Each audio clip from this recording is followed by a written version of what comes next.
నమస్కారం అందరికీ.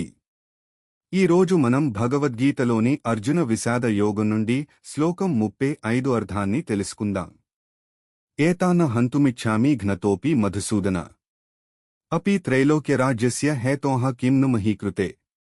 అర్జునుడు శ్రీకృష్ణుడితో ఇలా అంటున్నాడు: ఓ మధుసూదన, ఈ బంధువులను చంపాలని నేను కోరుకోవడం లేదు.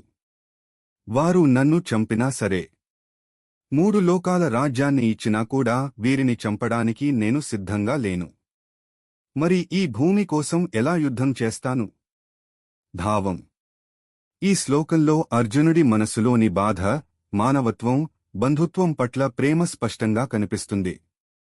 రాజ్యం, అధికారంలాంటి విషయాలు కూడా తన కుటుంబ సభ్యుల ప్రాణాల కంటే గొప్పవి కావని అతను భావిస్తున్నాడు. ఇదే అర్జున విషాద యోగం మనకు నేర్పే గొప్ప సందేశం. ధర్మం, కర్తవ్యం మరియు మనసులోని సందేహాల మధ్య జరిగే అంతర్మథనం. ఇలాంటి భగవద్గీత శ్లోకాల అర్థం తెలుసుకోవాలంటే మా ఛానల్ను సబ్స్క్రైబ్ చేయండి. ధన్యవాదాలు.